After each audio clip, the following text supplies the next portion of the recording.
Hello বন্ধুরা, happy new year. আমরা ভোর 5টার সময় মায়াপুরে চলে এসেছি।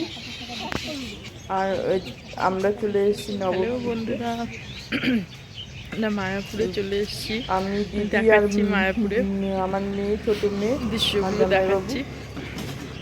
তারপরে আমাদের এখানে ঠিক আছে, পৌঁছে গেলাম 11টার দিকে। তারপরে আমরা হালকা কিছু খেয়ে নিয়েছি গাড়ির মধ্যে। দিদি খুব সুন্দর লিকার চা করে নিয়ে এসেছিলো। তারপরে এই যে সামনে দিদি আর মেয়ে সামনে সামনে যাচ্ছে, আমি তো ছবি তুলছি পিছন পিছন। এই যে এটা ইস্কন মন্দির। একবারে আসা হয়ে গেছিলো নবদ্বীপে, আমাদের মায়াপুরে আসা হয়েছিল। মায়াপুর এরিয়াটা একটু বিশাল এরিয়া, একটু এরিয়া না, চারিদিকে স্টল বসেছে, গল্পের বই, খাওয়ার স্টল, হোটেল, অনেক কিছু। চারিদিকে হ্যাপি নিউ ইয়ার। আমরা আর হচ্ছে ইস্কন মন্দিরে ভিতরে চলে এসেছি। মন্দিরে যখন মায়াপুরে গেলাম তখন হচ্ছে কীর্তন শুরু হয়েছিল।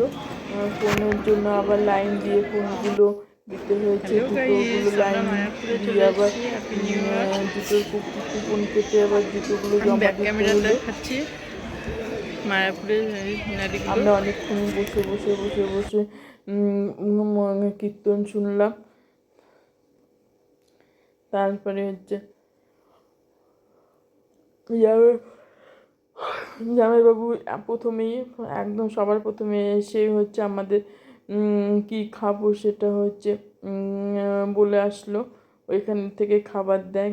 কেউ যদি রাইস পছন্দ করে, খিচুড়ি পছন্দ করে, সবই নিরামিষ ঠাকুরের ভোগ। ওর জন্য আমাদের আগে খাওয়ার কুপনটা দিয়ে করে আসলো। তারপরে আমরা কীর্তন শুনলাম, তারপরে পুজো দিলাম। তারপরে ভিতরে ভিতরে হচ্ছে অ্যালাউ নেই ফোন, ওর জন্য আর ছবি তুলতে পারলাম না। তারপরে আমরা এখানে